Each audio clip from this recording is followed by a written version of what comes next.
മാന്യ പ്രേക്ഷകർക്ക് വന്ദനം. കഴിഞ്ഞ എപ്പിസോഡിൽ വിശുദ്ധ തിരുവെഴുത്തിൽ നിന്നും ലൂക്കോസിന് സുവിശേഷം 15-ാം അധ്യായത്തിൽ നമ്മുടെ അരുമനാഥനായ കർത്താവ് പരിചയപ്പെടുത്തിയ അപ്പനെക്കുറിച്ച് ഞാൻ പരാമർശിക്കുകയുണ്ടായി. ഇന്ന് അതേ ഭാഗത്തു നിന്ന് അവിടുത്തെ അപ്പൻ്റെ മറ്റൊരു പ്രത്യേകത പറയുവാൻ ഞാൻ ആഗ്രഹിക്കുന്നു. നഷ്ടപ്പെട്ട മകൻ, വീട് വിട്ടുപോയ മകൻ, അപ്പനുണ്ടാക്കിയ മുതൽ മുഴുവൻ വാങ്ങിക്കൊണ്ടുപോയി നശിപ്പിച്ച മകൻ, തിരികെ വരണം എന്നാഗ്രഹിക്കുന്ന യേശു പറഞ്ഞ അപ്പൻ. ആ അപ്പനെ നമ്മളൊന്ന് ശ്രദ്ധിച്ചാലേ, ഈ മകൻ നഷ്ടപ്പെട്ടു, മകൻ തിരിച്ചു വന്ന മകനെ ഭയങ്കര സന്തോഷത്തോടുകൂടെ, നീ എവിടെ കൊണ്ടുപോയി ഈ പണമെല്ലാം നശിപ്പിച്ചടാ, എൻ്റെ മുതലെല്ലാം നീ നശിപ്പിച്ചവനല്ലയോടാ എന്ന് ചോദിച്ച് വഴക്കൊന്നും ഉണ്ടാക്കാൻ പോയില്ല. ഇന്നത്തെ പല അപ്പന്മാരും അങ്ങനെയല്ലേ. മക്കൾ മടങ്ങി വരുമ്പോൾ സന്തോഷത്തോടെ അവരെ സ്വീകരിക്കാൻ മനസ്സില്ലാതെ അവർ ചെയ്തു കൂട്ടിയ തെറ്റുകളെ പറഞ്ഞ് പിന്നെ അവരുമായി കലഹിക്കുന്ന അപ്പന്മാരാണ്. ഈ അപ്പൻ, യേശു കർത്താവ് പറഞ്ഞ അപ്പൻ വ്യത്യസ്തനായിരുന്നു. അതെല്ലാം മറന്നു. എന്നിട്ട് അവനെ സന്തോഷത്തോടെ കെട്ടിപ്പിടിച്ച് ചുമ്മനം ചെയ്ത് വീട്ടിലേക്ക് അവനെ സ്വീകരിക്കുന്നു. ഒരു ഭയങ്കര ഉത്സവം ആ വീട്ടിൽ നടക്കുകയാണ്. ആ ഭാവമൊക്കെ നമുക്ക് ലൂക്കോസ് 15-ാം അധ്യായത്തിൽ കാണാൻ കഴിയുന്നുണ്ട്. എന്നാൽ ഇന്ന് ഞാൻ പറയാൻ പോകുന്ന ആ കാര്യം, ഈ നഷ്ടപ്പെട്ട മകനെ സന്തോഷത്തോടെ വീട്ടിൽ ആലിംഗനം ചെയ്ത് കൈക്കൊള്ളുന്ന അപ്പൻ നേരിട്ട മറ്റൊരു പ്രശ്നമാണ്.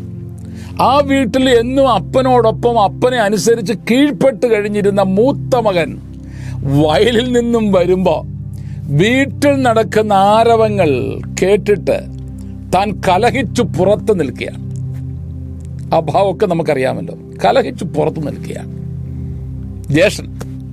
അപ്പോൾ അവിടെ കാണുന്ന അപ്പൻ്റെ ഒരു പ്രത്യേകത, നഷ്ടപ്പെട്ടവനെ വീടിൻ്റെ അകത്ത് കൈക്കൊള്ളുന്നു.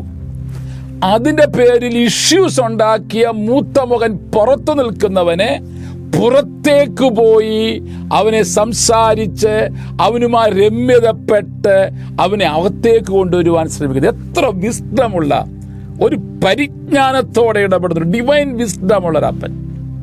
നഷ്ടപ്പെട്ടവനെ കൈക്കൊള്ളുന്നു, അതിൻ്റെ പേരിൽ കലഹിക്കുന്നവനുമായി ഡീൽ ചെയ്യുന്നു. എന്തോ ഒരു നല്ല അപ്പൻ.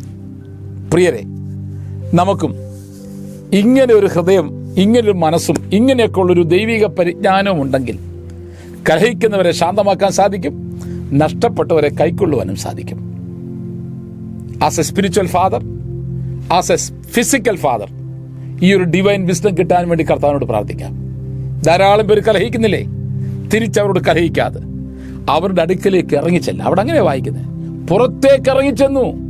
നമുക്ക് അങ്ങോട്ട് ഇറങ്ങിച്ചല്ല, അവരെ കൂടെ ഒന്ന് കെട്ടിപ്പിടിക്കാം, അവരുമായി സംസാരിക്കാം. പ്രശ്നങ്ങളുടെ പരിഹാരം ഉണ്ടാക്കുന്ന ഒരു നല്ല അപ്പനായി ജീവിപ്പാൻ കർത്താവ് നമ്മളെ സഹായിക്കട്ടെ. സ്വർഗീയ പിതാവേ, നന്ദി പറയുന്നു.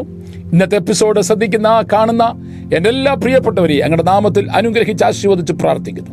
ഇപ്പോൾ ഞങ്ങൾ ശ്രദ്ധിച്ച ഈ അപ്പനെ പോലെയുള്ള ഒരു നല്ല ഹൃദയം, നല്ല മനസ്സ് അടിയനും എൻ്റെ പ്രിയപ്പെട്ട പ്രേക്ഷകർക്കെല്ലാം തരണമേ കർത്താവേ. ഞങ്ങൾ ദൈനംദിന ജീവിതത്തിൽ നേരിടുന്ന എല്ലാ ഇഷ്യൂസും പരിഹരിപ്പാൻ ആവശ്യമുള്ള ഡിവൈൻ വിസ്ഡം ഞങ്ങളെ കാക്കണമേ. നന്ദിയപ്പ, യേശുവിൻ്റെ നാമത്തിൽ തന്നെ. God bless you. Thank you so much.